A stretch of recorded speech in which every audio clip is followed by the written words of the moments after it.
Good evening. It's nice to be on with you. I'd rather be at Augusta myself, but not nearly second best to be on with you. Would you have been tempted to go? Would you have been permitted to go, to get out there and have a look at some of your lads and have a few chats and see how the form is? I wouldn't have been. I don't think I would have been permitted, but by the fact I didn't ask means I obviously wasn't too keen to be out there. I think under the circumstances, it's still a long way to go when it comes to the Ryder Cup, and kind of the last couple of months and maybe the next couple of months, we really have shut down when it comes to the Ryder Cup.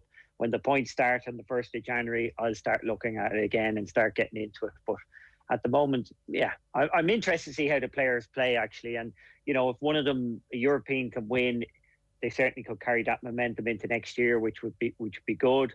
But if a European doesn't win, I'm not going to read too much into it. Yeah, and we'll get into some of the runners and riders maybe in a second. Your own relationship with the course, Padraig, it's 2015, I think, since your last round there. You've had some absolute crackers of weeks there as well, and some missed cuts as well. Your own sort of relationship with the Masters, a very mixed bag over the years. I find the golf course very difficult. I find it very intimidating. I don't think that sometimes comes across. It actually is the ultimate golf course. They have a lot of control over us, but essentially, if you get yourself in contention, you still have to keep making birdies, even though there's potential of making double bogeys. So there's a lot of pressure to keep going. It's, a US Open or an Open or things. Once you get yourself in the lead, you're kind of hanging in there a lot of the time. You're just, you can play into the middle of the greens, or you can get up and down, and that's good enough. But in the Masters, you could have a one-shot lead with 9 holes to play, and you have to shoot 3 under par in that back 9 to win. So I found it a stressful golf course. A lot of, it's a lot of big shots, a lot of intimidating shots. I had a couple of runs where I was in contention and did okay. I think the one that I mixed them up, Trevor Immelman's and Zach Johnston's. I think Trevor Immelman's 2008. I hit a beautiful shot into 15. That I think it was later. That must have been Zach Johnston's. Then that it looked like I was making eagle to I was 2 shots behind at the time, I think, and it pitched on the green at 15, got 5 yards into the green and ran back into the water. Now that wouldn't happen today. They changed the green the following year because that was just extreme. So that's the great thing about Augusta. They do make subtle changes all the time that make the golf course better. I think 2002, the course, when I played in 2002, the course was short and had become very tricky because they were trying to defend the short golf course, and they had pin positions like on one that were a yard away from the slope that would run the ball off the green. Whereas when they lengthened it in 2003 onwards, they started using very reasonable pin positions. Tough, but when you have a bigger golf course, it's easier to set the course up fair. And I think, once they went back to what I would have watched, say, in the 80s or whatever, that sort of length, and then the pin positions, if you missed them 5, 6, 7, 8 yards, you could be in trouble. Or even sometimes the tighter ones, maybe 3 yards, but they wouldn't have been as extreme in 2002. And the reason I bring it up is, they can defend the golf course like that if they think somebody is going to overpower it. And obviously we're talking about the fact that DeChambeau might overpower the golf course. They have the ability to do a lot of things. They, like at Augusta, they know what effect moving a pin 3 feet in the green has to scoring. They know what effect moving the tee box up 8 yards or moving it back 10 yards, how that exactly, it might make 0.2 of a difference to the scoring. They know everything about us there. They monitor every shot that's hit in practice, let alone in the tournament. So they know exactly how we're intending to play the course, and how they essentially can predict, which you'd love to know now. There's somebody there in the background of the committee, and they're setting a winning score this week, and they'll have the players hit that number by the end of the week. Wow! So they're that fluid on it. They're sort of changing it night by night. Yeah, it's the one golf course that they have that control, because we go back every year. And they've put in the controls. They have sub-air in the green, so if they want to firm them up, or if it rains, they can change it back to the texture they want. They can, up to now anyway, they've had so much length in the golf course that they can adjust it depending on what they need, how the ball is running out in the fairways. And clearly the last defence is the pin positions. They can go for pins that give up birdies and bogeys, or they can go for safer pins. I prefer, as I said, if they get on the edge and they start making the golf course tricky, I think that's tough on everybody, because a nearly perfect shot can end up in a lot of trouble. Whereas I think players prefer when the golf course is tough but fair, and you hit a great shot, you get the result. But nobody ever likes when they're hitting a good shot and it actually ends up in trouble or something like that. Yeah. When we mentioned some of the runners and riders, Shane Lowry obviously is one that we're looking at very keenly, and he's been talking a bit about obviously playing with Tiger over the first couple of rounds, and the US amateur Andy Ogletree is in there as well, Walker Cup player. But the first time I think for Shane to play with Woods, and you've been up close and personal, right up in his grill. Padraig had some key hot and heavy moments with Woods around the course, and I think that that won't be the case obviously over the first couple of rounds. But can you talk to us a little bit about what Shane's mentality should be going into those couple of days? The crowds aren't there, and so that won't be an impact, but otherwise... I think Shane is going in a good frame of mind. He contended last week without it being too stressful a week for him, so that's kind of the best warm-up to have your game in good enough shape that you're in contention, but you don't want to tire yourself out. But I do think getting drawn with Tiger is an extra stressor.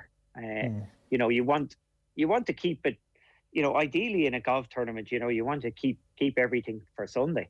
You don't want to burn yourself out on Thursday and Friday. And playing with Tiger, is putting you in that position that you get excited, you get stressed, you're into it, you're focused. And it can mean that it could be a long week for Shane. That it's quite possible Shane could play very well on Thursday and Friday with Tiger, and then just be flat on the weekend, because, I didn't realise it was his first time playing with him. So that's for a young guy, who would have grown up watching Tiger, that is a big deal. It's a huge bit of excitement. And, no matter how much he tries to just make it about him on just a normal day, it's still a milestone in his career that's bringing pressure and stress. I do think he'll get through it, but I think that just makes for a longer week, and where you need to watch is for that little down on Saturday, maybe after playing 2 days with Tiger. Yeah, because for the reasons that you've said, and he's grown up watching this guy, I think if I was preparing to play with Tiger Woods tomorrow, you're not only thinking about your game, you're thinking, what am I going to talk to this guy about?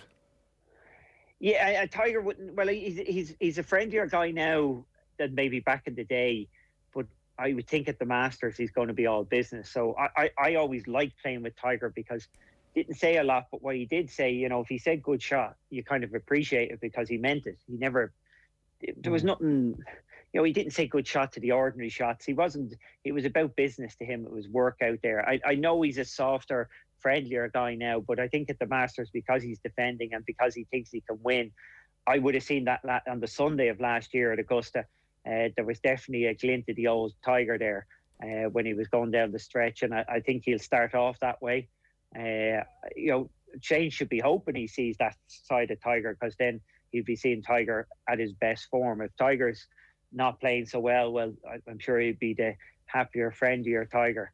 But I think Shane, it's a strange thing. You don't normally want to see your playing partners at their very best, but Shane will be wanting to see Tiger play his best this week. He'd like to be there to witness it, and hopefully he can play his golf and it not take too much out of him. Yeah, and he's the sort of fella that might feed and sort of thrive off that as well. In terms of his game in general, then, Padraig, it's nearly impossible for the reasons that you've outlined earlier in terms of what they might do with the course from one day to the next to maybe pick a winner for this. But how suited to the course is Lowry's game at the minute? Yeah, I think he does very well. Personally, I think he does well on the tighter golf courses. Not the big long golf courses, more the tighter ones, because he's a good straight driver in those conditions, and he'll use driver more than the next guy on a tight golf course, a shorter tight course where he can hit little low shots and dunty shots. I think when you get to the bigger golf course like Augusta, where everybody's using driver, that advantage is nullified somewhat. So everybody's going to be hitting driver basically on every hole.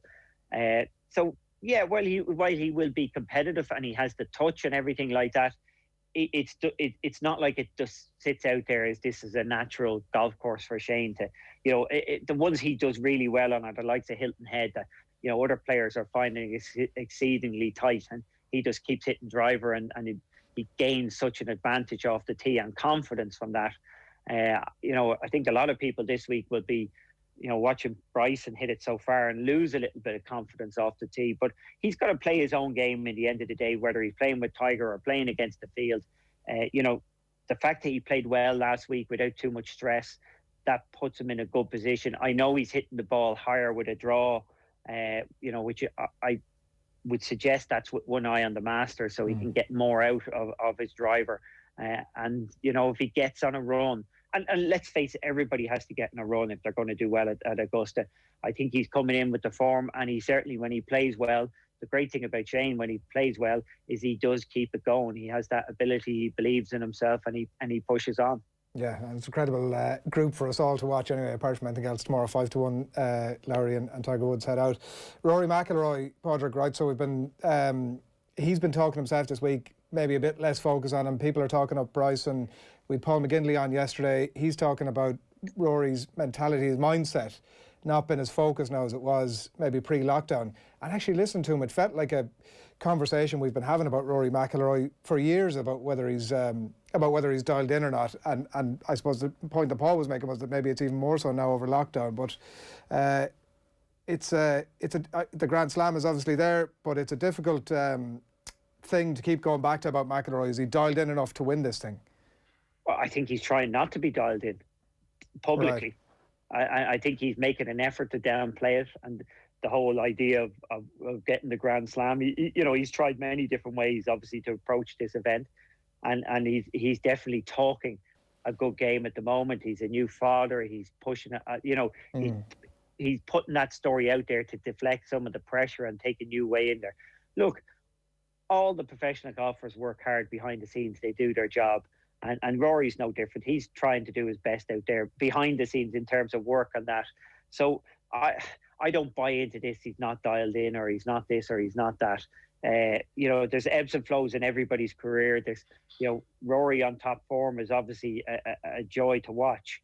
And I think the problem we have with Rory is, for some reason, we think he can be on top form all the time, but nobody can. He can't peak all the time. And the great thing for Rory, if he has the patience, he just has to wait for those peaks, as he has done in his career. He's had several troughs and peaks in his career. We just want it all the time, and that can sometimes lead to us thinking that, we're looking for answers when he's not winning. But like, even Tiger didn't win all the time. Nobody can win all the time. So I think sometimes we want it to be black and white when it's not black and white. You can go through a period, and with Rory, it's a perfect example. Because he hits the golf ball so well, you assume that the game is easy to him. And, if his putting's not on, or, little things like that, it just doesn't match up. And he has to be patient when it comes to the putting.